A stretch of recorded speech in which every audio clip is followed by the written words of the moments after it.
Alors, je m'appelle Mathieu Goyer, donc je suis un jeune de 24 ans, militant catholique, qui a fait partie des 6 interpellés qui ont été mis en garde à vue le soir de cette chapelet en réparation des blasphèmes devant les églises suite à la nuit blanche de Barbara Butch, financée par la mairie de Paris et LVMH. Donc, une cinquantaine de catholiques se sont réunis devant l'église Saint-Laurent à côté de la gare de l'Est, où nous sommes venus dire non pour des spectacles qui n'ont pas leur place dans des églises. Il y a d'autres salles dédiées pour, il y a des gymnases, il y a des salles de concert, il y a même des grandes places dans Paris qui peuvent être dédiées pour. Pourquoi faire ça dans les églises? On sait très bien qu'ils veulent choquer les catholiques. La preuve en est, c'est que cette directrice artistique avait aussi bien choqué les catholiques pendant les Jeux Olympiques en représentant avec des drag queens la scène du Christ. Donc il était important de signaler simplement pacifiquement, en priant. On est des catholiques, on respecte nos lieux de culte, donc c'est normal de venir prier. Voilà, de chanter Je vous salue Marie, ni plus ni moins. Donc on était une cinquantaine, nous sommes venus dans l'église, à la fin d'une messe qui avait eu lieu dans cette église, et à l'issue de cette messe, on s'est mis à genoux face à l'autel, et on a commencé à chanter Je vous salue Marie, jusqu'au moment où le curé est complice, parce qu'il faut aussi dire que le diocèse de Paris est complice, parce que Monseigneur Ulrich, par son silence, voire par son aval, parce qu'il a laissé ses églises ouvertes, participe à des blasphèmes dans les églises. Donc cet évêque aura aussi des comptes à rendre et il sera jugé tôt ou tard. Il ne faudra pas qu'il l'oublie ça. Et le curé de Saint-Laurent nous a demandé de sortir d'ici, autorisé par le diocèse, autorisé par le diocèse, monsieur, messieurs, dames, sortez. Nous, on n'a pas répondu, on continue à chanter notre chapelet. Suite à ça, la police municipale est intervenue. Donc pour éviter les débordements, parce que nous respectons nos lieux comparé à certains, eh ben nous sommes sortis et nous avons continué notre chapelet sur le parvis devant la grille. Suite à cela, la police nationale est intervenue et c'est là où ils ont essayé vigoureusement de nous sortir, de nous attraper. J'ai des amis qui ont reçu des coups d'ongles par la police dans la gorge. Euh, donc, euh, donc ça a été très très virulent. Donc au bout d'un moment, il y en a un peu certains qui ont été dispersés et d'autres. Et jusqu'au moment où on s'est retrouvé 6 à genoux, enfin 5 plus moi qui étais derrière. Et, euh, et là, nous avons été envoyés en garde à vue. Garde à vue, alors qu'est-ce qu'on a fait d'autre? Il y a eu je sais pas combien de policiers, peut-être au moins 70 ou 80, pour des jeunes catholiques pacifiques qui veulent juste qu'on respecte leur lieu. Donc on a été envoyés dans un gros camion de CRS dans 2 commissariats. Donc moi j'étais avec un ami dans le commissariat du 10e et les autres ont été envoyés au commissariat du 20e.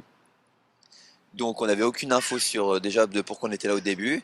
Au bout d'une heure ou deux, après on a fini par savoir que en fait si on a été interpellé, c'est parce que la maire du 10e souhaitait porter plainte pour agression.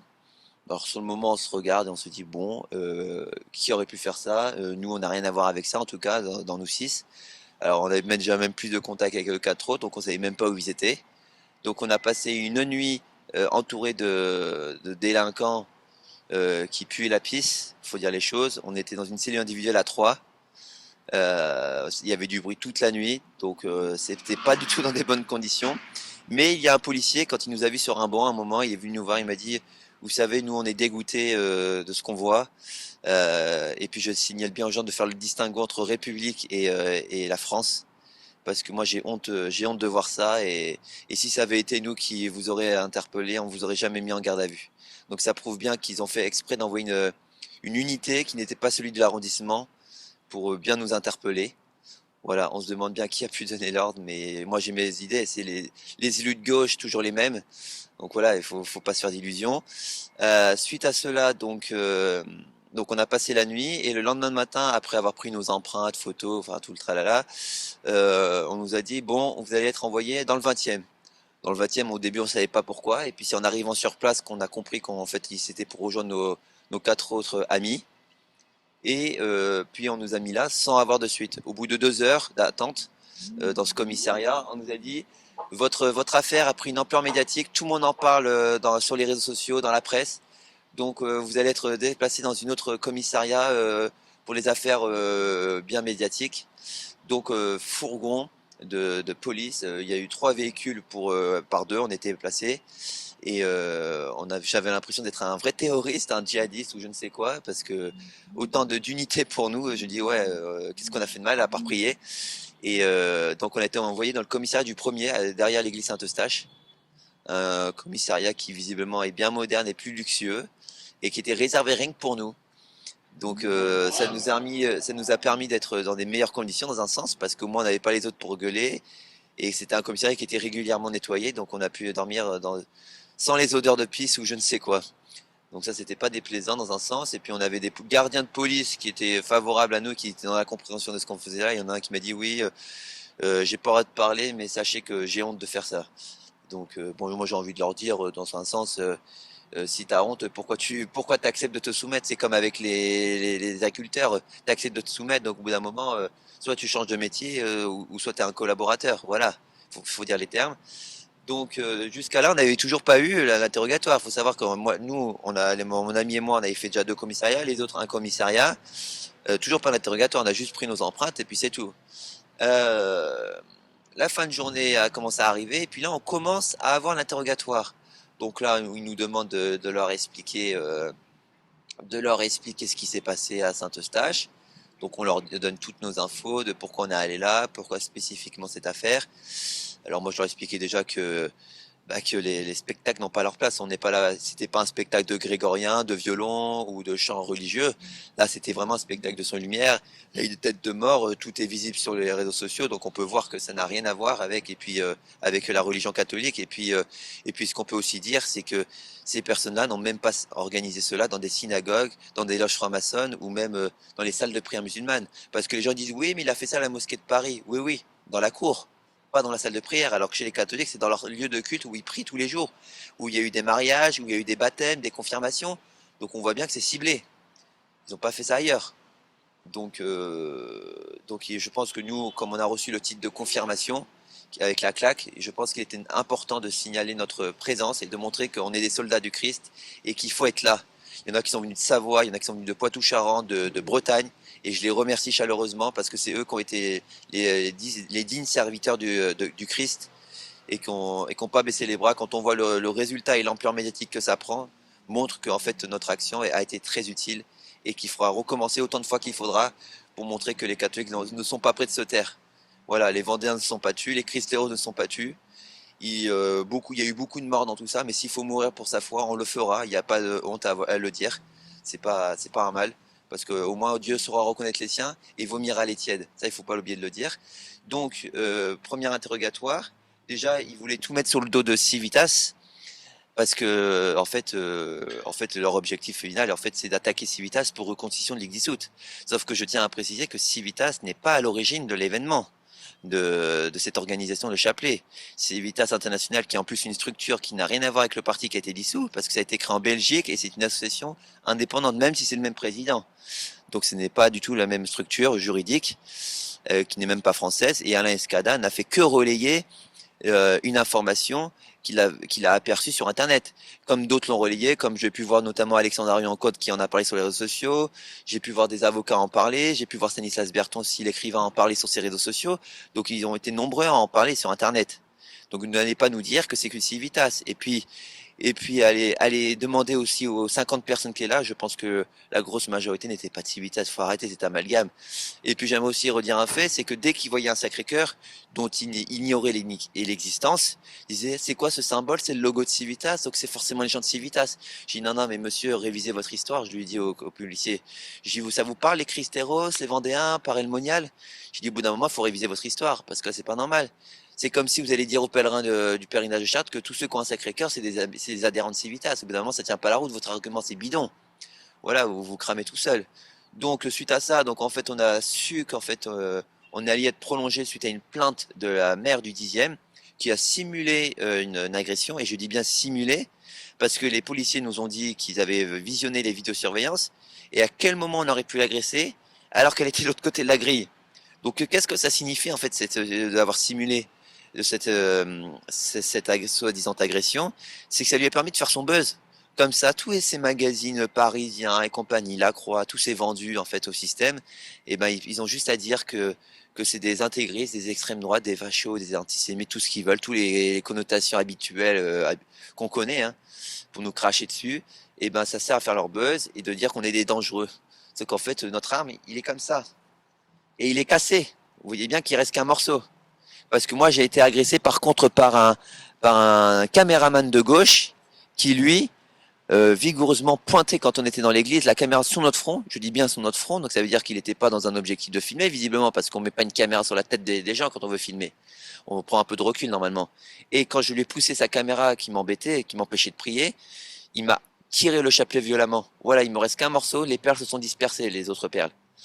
Donc, moi je le garde symboliquement pour montrer qu'en fait on agira quoi qu'il arrive, peu importe ce qui se passera par la suite. Donc il faut pas avoir peur. Donc suite à cela, on a été prolongé. Et pendant la nuit, donc j'ai été reçu par un autre policier qui lui avait voulu fouiller mon téléphone. Donc pendant 2 heures, il a fouillé, il a scruté mes photos, mes réseaux sociaux devant moi. Bon, je vois pas ce qu'il a pu en tirer parce que quand j'ai relu son recours, ça nous intéresse pas pour l'enquête, ça nous intéresse pas pour l'enquête. Alors certainement qu'il a voulu faire du fichage, c'est leur méthode habituelle. Donc pendant 2 heures, je passe devant un policier qui regarde mon téléphone, très bien. Et le lendemain matin, là, j'ai 4 policiers qui me sortent de ma cellule, me notent dans les dos, il me dit monsieur, vous nous suivez. Alors ok, je comprends pas ce moment. Il me dit monsieur, vous discutez pas, on vous expliquera tout dans la voiture. Je dis oula, où est-ce qu'on va? Donc on monte dans la voiture et puis monsieur, vous me confirmez que c'est bien votre adresse là que je vous donne?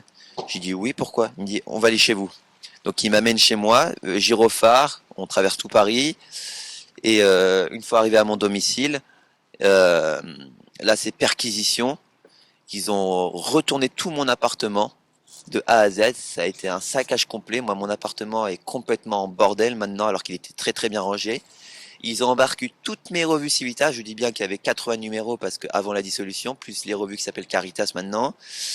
Ils ont embarqué quelques stickers de Civitas et ils ont embarqué un drapeau avec le Sacré-Cœur dessus, avec le mât aussi en même temps. Bon, alors au début, ils ont dit on en a besoin pour l'enquête. Bon, sur le moment, je me suis dit, j'aurais demandé quand même, est-ce que j'aurais le droit de le récupérer à la fin? Il me dit, c'est pas nous qui décidons, et il faudra voir ça avec un magistrat. Le magistrat que j'ai jamais vu au final, à part des policiers, l'OPJ ou je ne sais qui, il y a que eux que j'ai vus. Et puis j'ai appris par la suite qu'en fait tout ça a été mis à destruction. Donc, qu'est-ce qu'il y a de dangereux entre une revue Civitas qui parle du Christ, qui parle de foi catholique? Qu'est-ce qu'il y a de dangereux avec un Sacré-Cœur qu'ils appellent, quand on lit leur compte rendu, pas Sacré-Cœur, non, qu'ils appellent symbole de Jésus, parce qu'ils y connaissent tellement rien qu'ils ont inventé des termes sans connaître de quoi on parle. Voilà. Donc suite à cela, j'ai repassé un autre interrogatoire, là avec le même policier que la veille. Alors je tiens à préciser que ce policier, déjà, il était bizarre, parce que ce policier, déjà, quand on lève la tête dans son bureau, il a que des autocollants d'Antifa. Donc les gardiens qui étaient en bas, ils étaient favorables à nous, ils nous soutenaient et tout. Mais ceux qui étaient dans les bureaux, plus on monte dans les grades, plus on se rend compte que c'est des pourris en fait, que c'est des Antifa, des rouges. Et d'ailleurs, on avait bien vu que le magistrat, la mairie, c'était des gens qui étaient pas là pour s'opposer à nos chapelets. Non, c'est parce qu'ils ont la haine de nous, des catholiques, et qu'ils veulent nous abattre par tous les moyens. Et nous, ils ont bien vu qu'ils avaient affaire à des gens qui baisseront pas les bras et qui peuvent nous garder autant qu'ils veulent. On continuera quoi qu'il arrive. Voilà. Donc, qu'est-ce qui m'a fait passer? Le deuxième interrogatoire ne concernait même pas l'affaire de Barbara Butch. Le deuxième interrogatoire concernait que Civitas. Et pourquoi il y a ce logo? On a vu telle photo sur vos réseaux. Qu'est-ce que ça veut dire? Alain Escada, qu'est-ce qu'il dit aussi? Vous, quels sont vos liens? On a retrouvé une carte d'adhérent. En fait, là, ils sont en train de constituer un dossier de reconstitution de Ligue dissoute. Mais moi, je tiens à préciser que Civitas est un parti qui a été dissous le 3 octobre 2023 par Gérald Darmanin. Civitas n'a jamais pu se reconstituer en France, c'est impossible. Civitas, Alain Escada, qui est belge, a créé Civitas National, qui est une association basée en Belgique et non en France. En France, il n'y a plus de structure Civitas, et vous regarderez que chaque fois que Alain Escada intervient en France, c'est dans diverses associations. Il est passé aussi bien chez Égalité et Réconciliation, dans divers médias comme Mike Borowski et compagnie. Donc il peut plus s'exprimer au nom de Civitas même international en France. Voilà, ça je tiens à le préciser parce que les gens font beaucoup d'amalgames. Ils ont ont dit que c'était Civitas derrière l'action, mais non, c'est une initiative de catholiques de diverses paroisses qui venaient de toutes chapelles, qui se sont réunis, et Dieu merci qu'il y en a qui se sont réunis, parce que c'est eux qui ont montré l'exemple, et j'espère que ça en réveillera d'autres derrière. Donc l'affaire est classée sans suite, Dieu merci, prouve bien qu'en fait l'affaire est bidon en fait, c'est juste des gens qui veulent nous attaquer pour rien. Voilà, maintenant je dis aux catholiques, restez vigilants, ne baissez pas les bras, mais faites aussi du nettoyage sur vos téléphones et sur vos ordis, parce que leur seul but c'est de faire du fichage et juste nous pourrir la vie. Mais voilà, il faut pas avoir peur devant ces gens-là. Nous avons le Christ avec nous, Dieu a vaincu le monde et nous lâcherons rien face à ces rouges. Quand on entend un président, Emmanuel Macron, dire que l'affaire, dans l'affaire Epstein, que c'est une affaire qui concerne que les Américains, alors que ils sont tous un peu cités en France. On peut citer Jacques Lang, par exemple, Caroline Lang. Il y a plein de personnes, même Macron et compagnie, Sarkozy et compagnie, sont tous dans l'affaire Epstein. Donc on peut pas omettre le fait que les moyens, ils savent mettre 80 policiers devant une église pour des catholiques qui prennent un chapelet juste pour qu'on respecte leur lieu. Mais quand il y a des affaires de pédocriminels, et j'ai entendu une petite fille aussi où son agresseur, son violeur, pour l'instant, il est toujours pas arrêté, où il y a toujours pas de suite. Il y a plus de moyens pour les gens comme nous que pour ces gens-là. Voilà, ou comme pour tous ces racailles là, le soir de la victoire du PSG, il y avait quelques voitures par-ci par-là de policiers, mais c'était pas tous les quarts de CRS que nous on a dû se coltiner devant l'église. Donc il y a un traitement de mesure qui est inévitable. Voilà, c'est comme pour la mort du jeune Quentin. Il y avait plein de policiers de partout. Non, non, ils l'ont laissé mourir. Ils l'ont laissé mourir. Ils ont laissé les antifas de la jeune garde le tuer. Un jeune catholique qui veut juste être qu'on respecte son pays. Voilà, comme nous on veut qu'on respecte nos lieux de culte. Mais par contre, quand c'est les antifas, quand c'est les violeurs, quand c'est tous ces pédophiles et pédocriminels. Là, je prends l'exemple du périscolaire. Où en est l'enquête contre le périscolaire? Où en est cette affaire? Moi, j'attends qu'on rende des comptes aussi pour ces familles qui ont subi ça. C'est abominable. On vit dans un pays de pédocriminels et on prend aucune mesure contre ça. Voilà, je pense que tous ces gens-là auront des comptes à rendre tôt ou tard, quoi qu'il arrive. À la question de savoir si la République pourrait interdire justement les catholiques, moi je réponds qu'en fait, l'interdire ou pas l'interdire, ils le feront quoi qu'il arrive. Quand on voit comment, et puis j'ai envie de dire, c'est même pas que la République, c'est mondial. C'est mondial. Quand on voit comment dans tous les pays on essaye d'abattre les catholiques, les Christéros ont été un exemple, les Vendéens ont été un exemple pendant la Révolution française, et on se rend compte qu'à chaque fois c'est les catholiques qui sont visés de partout dans le monde. Alors les chrétiens d'Orient, c'est eux qu'on vise, c'est toujours les mêmes qu'on vise. Donc voilà, ça veut dire que le Christ fait peur, le Christ, il est vainqueur. En fait, il faut savoir qu'on vit dans l'empire de Satan. Et il faut qu'ils comprennent, ces gens-là, qui peuvent nous attaquer autant qu'ils veulent, mais nous n'avons pas peur. Nous n'avons qu'une peur au monde, comme disait la chanson Les Bleus sont là, c'est d'offenser notre Seigneur. Le reste, on n'a pas peur. Donc, s'ils veulent nous interdire, interdisons-nous. C'est comme la dissolution de Civitas. Oui, ils ont interdit un nom, mais ils n'ont pas interdit les idées. On a le droit de penser ce qu'on veut. Et puis, s'ils veulent pas qu'on pense, eh ben, tant pis pour eux. Nous, on sera toujours des catholiques et on priera autant de fois qu'ils voudront, même s'ils nous interdisent la messe. Si on ne pourra plus la faire dans les églises dans quelques années, il y aura toujours des caves, il y aura toujours des granges, il y aura toujours même dans des prisons, il y aura toujours un aumônier pour nous faire des messes. Et puis même si on peut pas, on aura la prière intérieure, on récitera notre chapelet. Qu'est-ce qu'on a fait quand on était dans notre cellule? Nous avons chanté avec nos camarades et nous avons prié. Voilà. Il faut savoir respecter notre honneur d'être catholique. Voilà, c'est pas une honte d'être catholique en France. La France, c'est fille aînée de l'Église. Elle n'est pas républicaine, elle n'est pas maçonnique. Voilà, aujourd'hui, nous sommes gouvernés par une secte maçonnique qui veulent saccager la France, qui veulent la pourrir de l'intérieur. Et ben nous ne baissons pas les bras et nous agirons quoi qu'il arrive. Merci à tous.